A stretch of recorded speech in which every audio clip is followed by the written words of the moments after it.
1. I have never opened up to anyone about this, but I'm desperate for answers or insight. When I was younger, I had a cousin that moved in with us.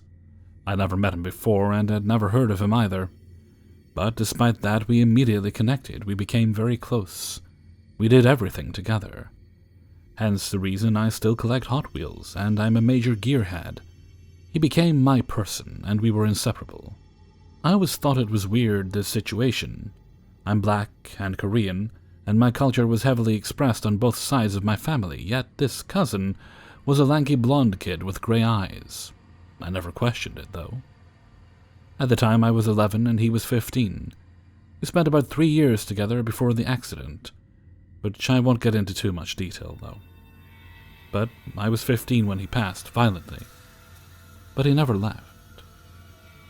About a week after he died, when it first started to hit me, when I was cleaning out his things, I had a mental breakdown. I thought that maybe I was hallucinating after learning I had a mental breakdown. But I am 21 years old, and I still see him. It's not scary, it's unsettling, yet oddly casual. I will be working at my desk, and I will see him laying across the couch, or he'll be in the corner of the coffee shop, working on a model or reading a comic. He'll join my conversations, he'll direct me in the right direction. And I thought that maybe I was just crazy, and I wasn't ready to let him go. Until I met her. A coworker invited some of the friends from a group over for dinner. I'm a lone wolf, so I was reluctant at first, but agreed. Anyways, when we all showed up, I was the last person to walk in. I could hear my coworker's wife in the kitchen, laughing and greeting everyone.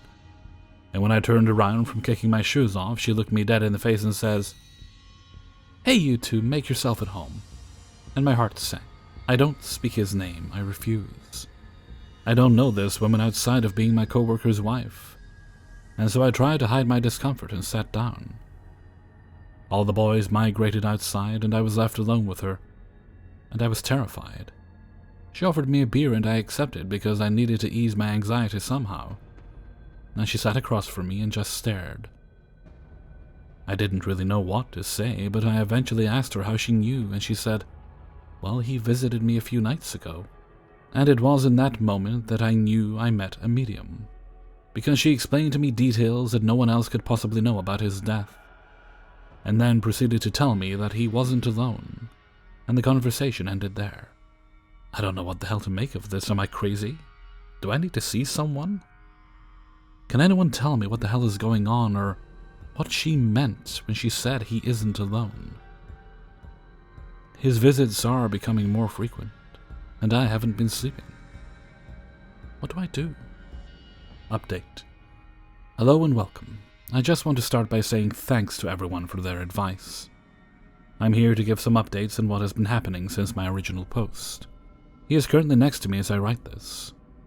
I've learned that I must simply accept that he isn't going anywhere.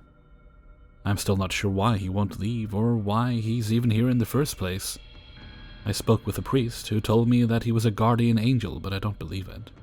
I also spoke with a therapist and a psychologist who both explained that I'm compensating my loneliness with this artificial existence, which I don't believe either.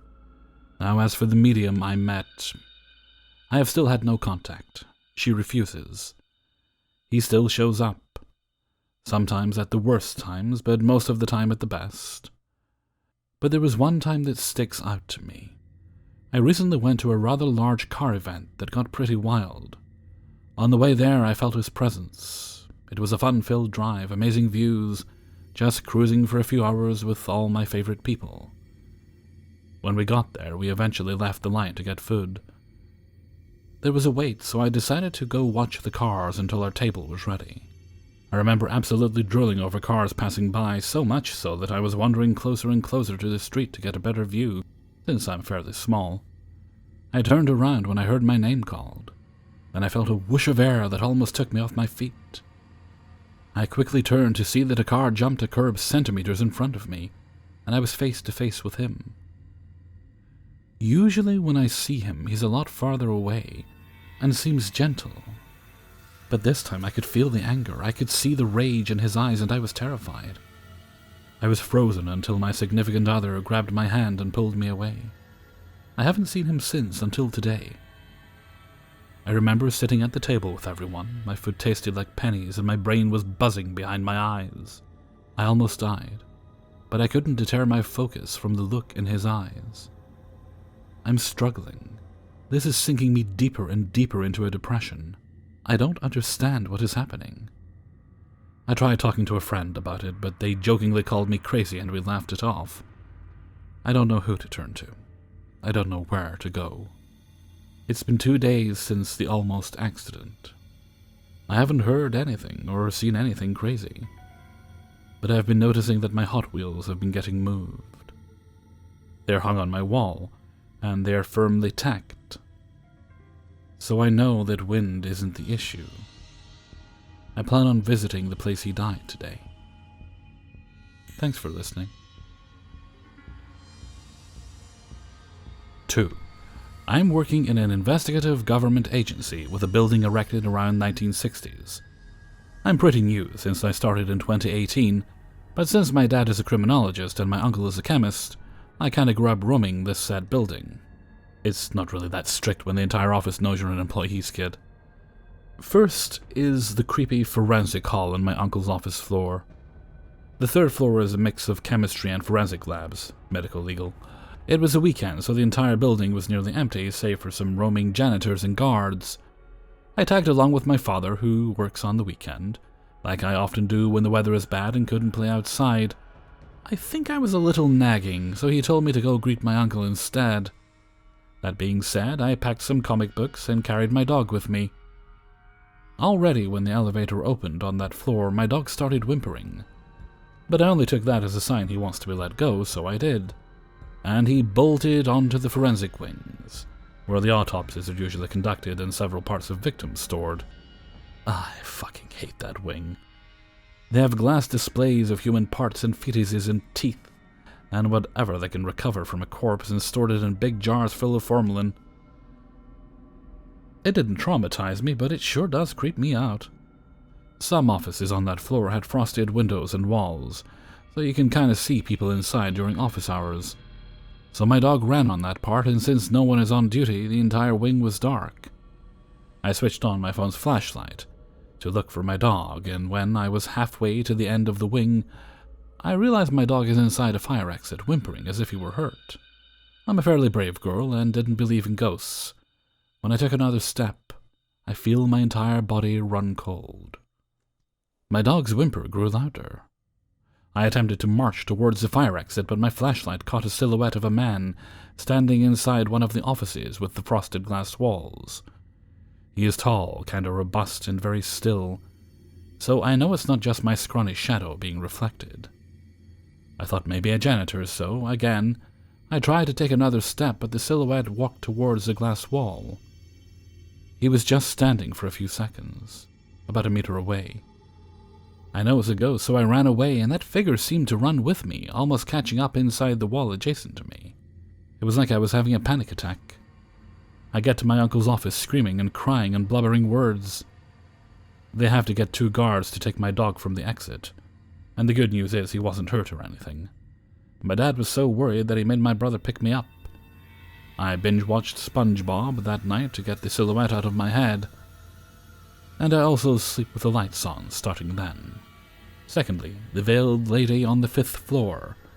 This happened September 2018, and I'm not the only witness now. We have an office party in the nearby bar, and my office mate, Jenny, left our bags in the office with the intention of getting in after the party. I mean, come on, who likes to bring heavy bags to a party? And we don't have a car, by the way. It was only around 7 p.m. The elevators are not functioning for whatever damn reason, so we took the staircase to the 7th floor, where our office is. Between the 5th floor and the 4th floor, we try to catch our breath. We've been walking non-stop. I was joking about getting old, and our lame stamina, and Jenny was chuckling until she stopped all of a sudden.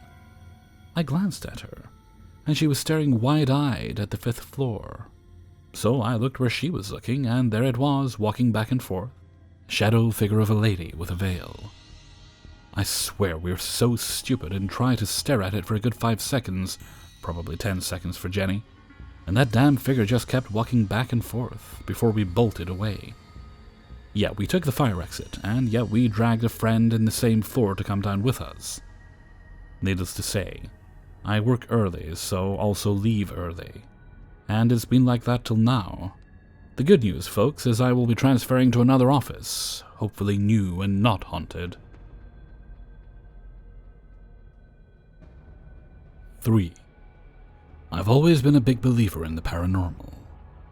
I've loved researching them, taking the time to learn and study what specific types of entities do. Several years ago, when I was around 5 or 6, my dad had rented a house in a small town in southern Idaho. The house was in the middle of a cornfield, and there was a long stretch of road on it. One night I was in my room playing with my toys. My dad was brushing his teeth, when through the corner of his eyes he saw a face in the bathroom's window. He ran out, told me to hide in his room against the window, took his gun, and went on a manhunt. He later came in and stated he had found nothing. He didn't tell me what had happened. A few years later, we were telling ghost stories by the campfire during a game of apples to apples, when I finally got the whole story. My dad had been experiencing things for the entirety of the time that he lived in that house. The most common were cupboards, drawers, and doors opening and closing. There would be occasional voices. Once he recounted my picture falling off the wall. The strangest, he told me, was the shuffling in the basement. Nothing in the basement could move, there weren't boxes, and everything was bolted down. He tried to explain it as mice, but we never saw one. The night he had seen the face, he went out and looked for whoever was looking into our windows, so he could protect the two of us. The window to the bathroom was easily 10 feet up, and no one could have escaped that fast without being seen, as the cornfield was barren for the winter. A year later, when we moved out, we were finally told the story of the house. According to a few people in the town, a young man had crashed his car. When he went to the house, no one was home, and when he broke in, there was no phone. He ended up bleeding out in that house. The house remained on the market for so long due to that one story. I thought it was interesting. I never felt in danger in that house, but I remember being terrified of the basement. Yet I still am terrified of basements. 4. My family has a double-wide trailer out in the countryside of Virginia that has been in my father's family for years. We would always visit the property all through my childhood. There is a lake about a mile down the road that is open to the public, so we would often go there to swim and fish. Prior to me having my experience, I do remember my oldest brother telling me about an experience he had when he was young.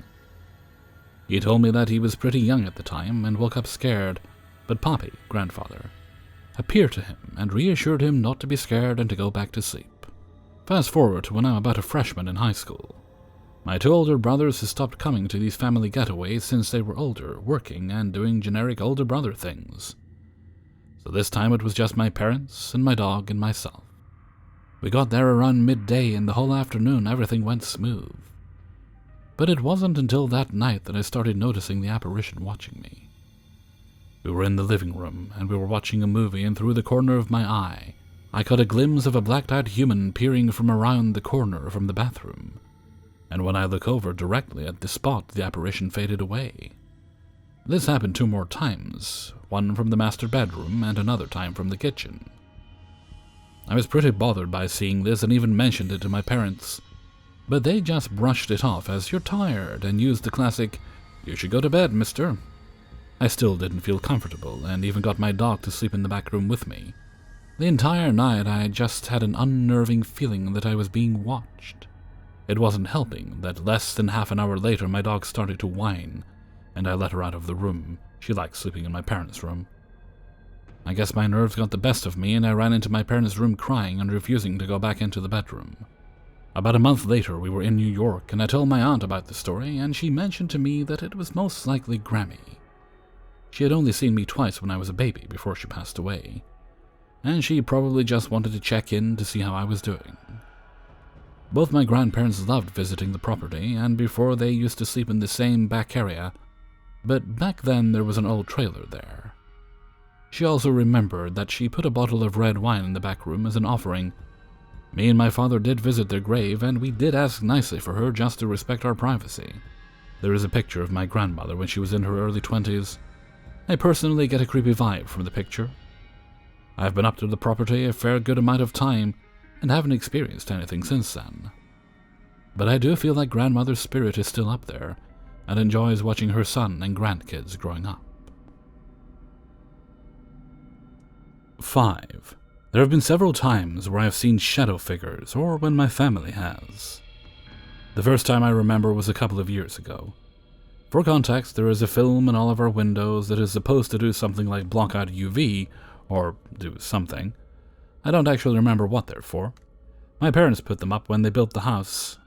Anyway, at night, this film causes the windows to reflect back into the house, if there is a light on in the room.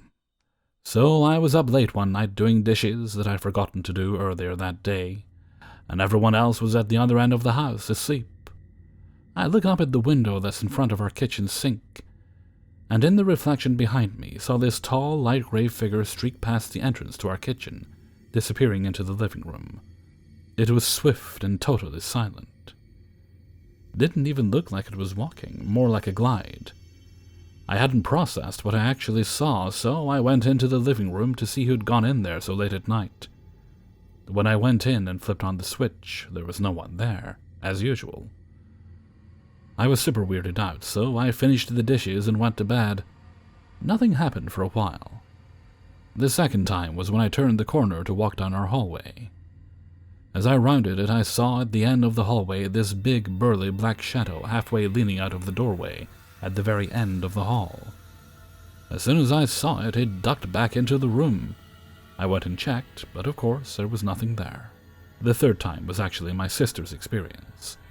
We were hanging out in the kitchen one night, and my sister mentioned that she wanted to watch Mulan. I was excited, so I ran back to my room down the hall to get it. She said that as she looked over at the hall because she thought she heard me coming, a figure ran by, again vanishing into the living room. She thought it had been me, as she saw it so briefly. So she went in there and was really confused to find I wasn't even there. I was still in my room trying to find the movie. My family hadn't gone in there either. This is kind of a bonus thing, but I kind of want to mention it. I suppose it could have been my brain just being weird at night, but it seemed too vivid. I woke up at 1:30 one night feeling wide awake for some reason. It was like I hadn't even been asleep. At first, I was just going to try to go back to bed, but just as I was fixing to roll over, I started to hear it. Whispers of two male voices, like having a conversation or some kind of exchange. And when I shot up in my bed, one sounded as though they said shh in surprise and went totally silent. It was coming from near my closet, which was diagonal from my bed. I was so scared that I got up and left my room. No one was up, and no TVs were on either. That was the one that freaked me out the most. Maybe the stories are connected, and one of the black shadow persons was conversing with the gray one. Who knows? I haven't experienced anything new in a very long time now, though. Hey everybody, Hellfreezer here, and thank you very much for listening to 5 True Paranormal Stories, episode 190. And thank you very much to everybody who allowed me to use their stories in this video. What day is this? Oh, Friday. I mean, you'd think I'd know that by now. Paranormal Fridays. Well, actually, I'm recording this very early on Wednesday morning. 10 past 8 in the morning. Should go to bed, but I won't. Not yet. Sleep's all messed up again. I don't intend for my sleep schedule to get messed up, but it just seems to happen. I get it corrected. Then I find I'm getting up at like 10 in the morning, and then eventually it's back to normal. Then it's sort of... I'll get it sorted eventually. I usually do. Right, as we head into the weekend now, probably not going to be a gaming stream this weekend. There might be productivity streams, not a promise, we'll see. Because as I believe I mentioned earlier in the week, I'm now beginning to work towards taking a week off. I'm not sure what week will that be. That will be...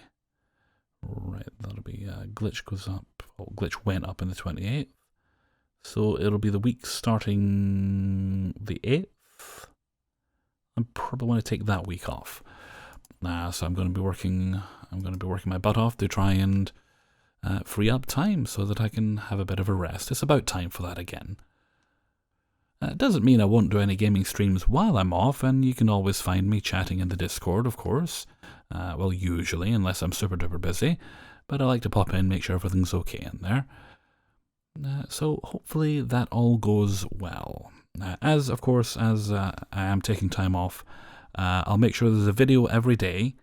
As I'm having to get things ahead of time, it might not necessarily be what you usually get on that day, but we will certainly have a video up before I take my break. Okay, and with that, I'm going to head off for now. So until next time, thank you very much for listening, and take very good care of yourselves.